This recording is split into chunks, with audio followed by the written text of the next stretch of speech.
Hey guys, what's up? Victor here at Staten Island Edge, and happy Monday. I mean, come on. Who loves a Monday? Hope everyone had a good weekend, and a couple of things I want to share with you. First of all, I want to thank everyone that has visited me here at the channel. It means so much, and it's not how do I say it? It's fun because it's what I love to do, but it's kind of slow, and I hope I hope you guys continue watching and liking. If you haven't subscribed, I'd really appreciate that, and I just want to say thanks. And anyway, let's talk about knives. Today, what I have here, and considering how hot it is here, I may have, I don't want to say made a mistake. It's never a mistake to carry this. It's an unbelievable knife, but it's a chunker. It's heavy, and I had on kind of light pants, and this knife here, I recommend wearing a good pair of jeans because it's going to weigh you down a little bit. So let's get started with that one. Here it is, guys. This is the famous Metal Complex / Kunwu Excalibur. This is Metal Complex's first attempt at making the knife of his dreams, and it is an absolute home run. He scored big time right out of the gate. For those of you who don't know, Richard is the big dog. He is the man when it comes to knife tubers, knife content YouTubers. He's been at it a long time. He has acquired boatloads of experience and knowledge in the knife community. I remember when he first started, and I watched him grow, and he is pretty accomplished in what he does, and that is just bang out video after video, review after review after review. And he has, like I said, quite a few accomplishments under his belt when it comes to just getting content out there. And it all culminated in him making his own knife. When I say making his own knife, what I mean is he collaborated, okay? He collaborated with manufacturing companies. And in this case, he collaborated with one of the premier Chinese OEMs, if you ask me. My opinion, Kunwu is up there. Their attention to detail, fit and finish, quality product materials are pretty much hard to beat. Without a doubt, top three OEM in China. So the naysayers will always be just that, you know, why did he go with the Chinese OEM? Why didn't he go American? Well, right off the bat, so I don't like to talk price, but in this case, I feel it's necessary. So this knife right off the bat is a $430 knife. That's without the fancy Mokutai clip. All right, it comes with a plain clip. Okay, so we're looking at $430, but I need to explain to you why it's, it costs what it costs, okay? So Rich at Metal Complex, with all his knowledge and all his experience handling, owning, buying, trading knives, I don't know too much about the trading, but buying and handling knives, he, in his mind, he has a picture of what a knife should be. And this is his picture of what a perfect knife is come to life, okay? He boldly states that he used inspiration from other manufacturers that he loves. The Spyderco Shaman, the Hindera XM18, the Strider SMF,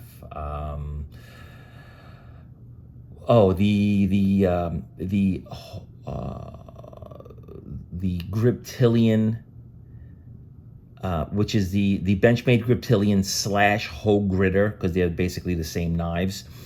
He basically used those knives that he loved and came up with this design, okay? Let me show you what this blade looks like. Hold on.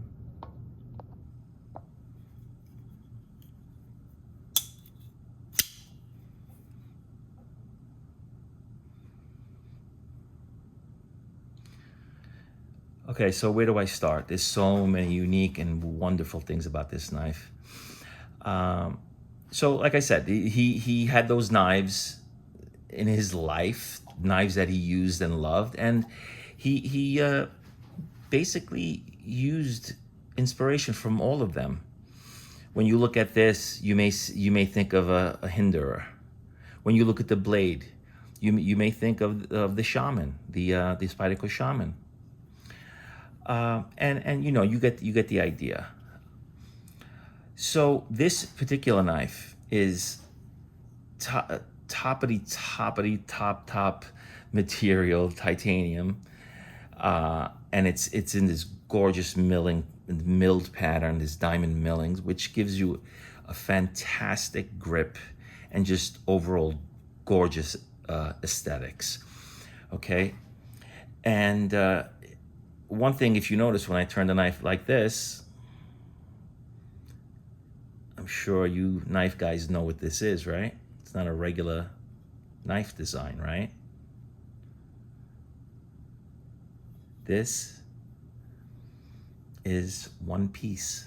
This is an integral designed knife. Let me, just for the hell of it, let me just get another knife here so we could do a little bit of a comparison.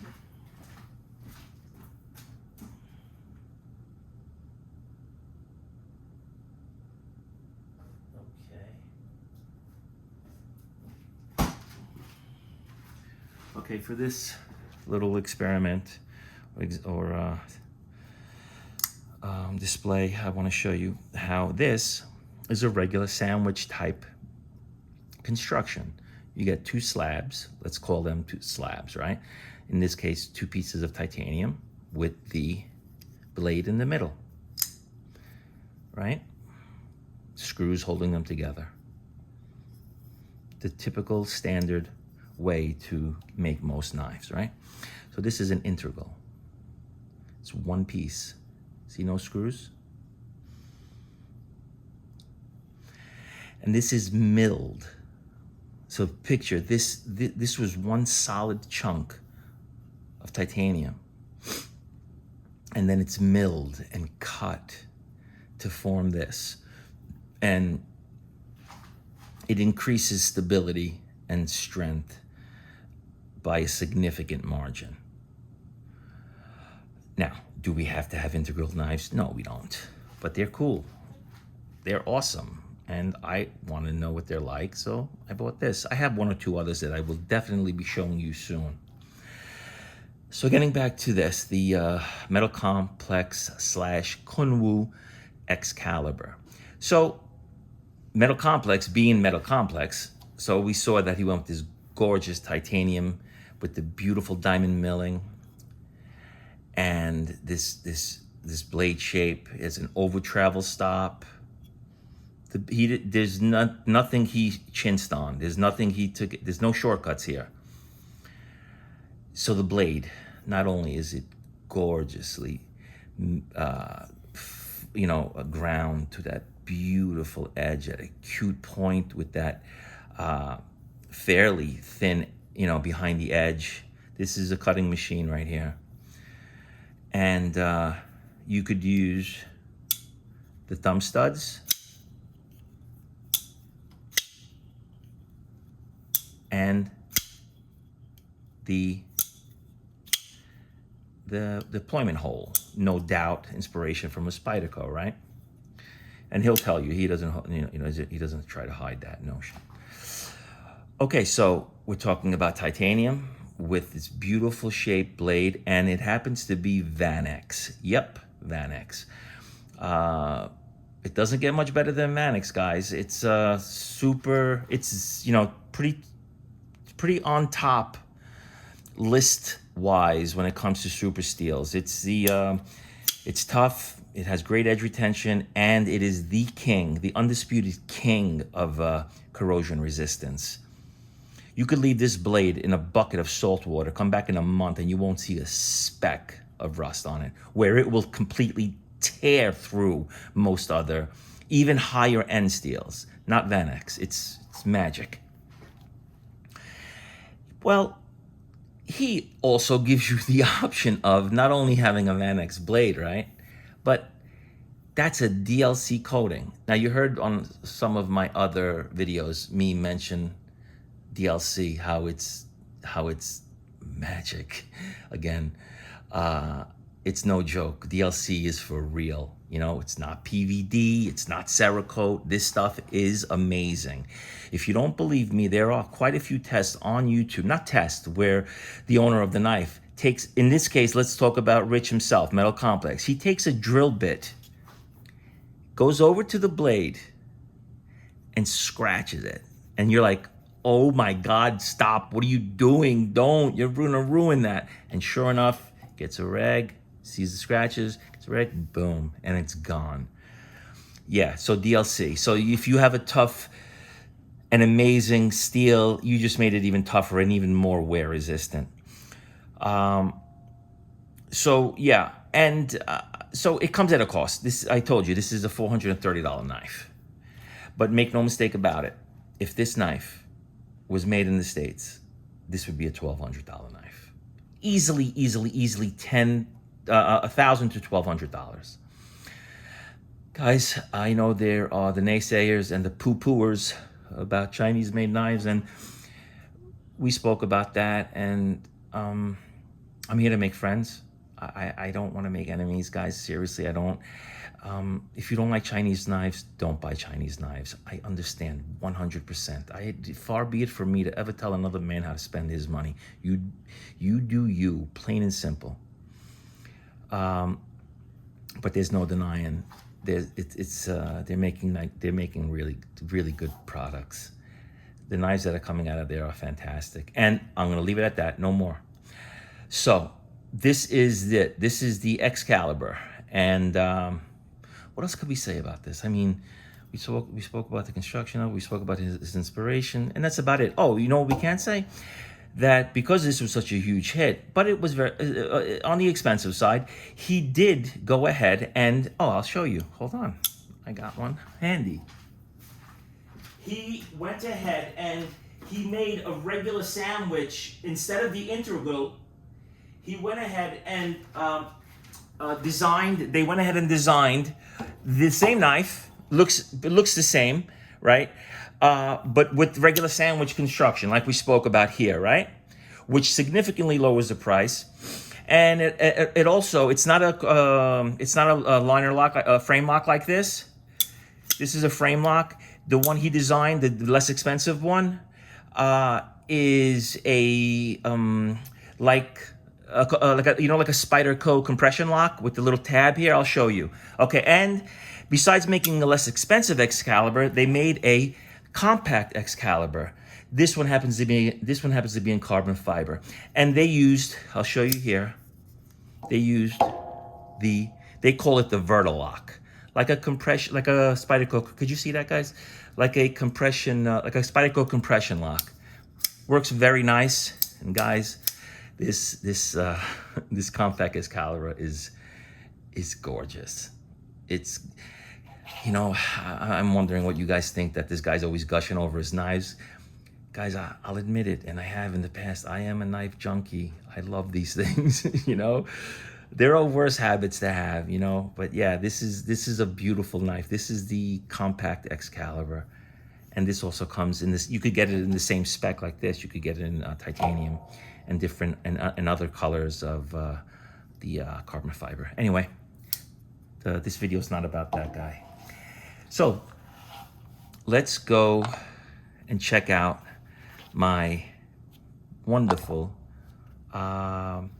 slip joint of the day.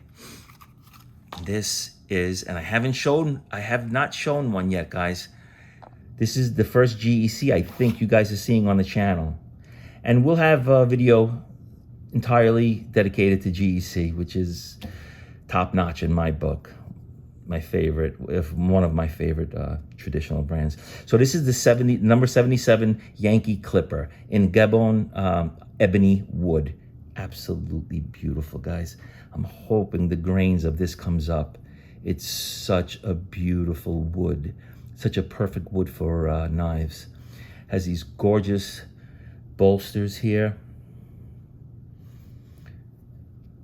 I would call it a teardrop or a swell end. They call it the Yankee Clipper. It comes with that beautiful clip point. And in this case, it's not high polished. It's more like a satin finish.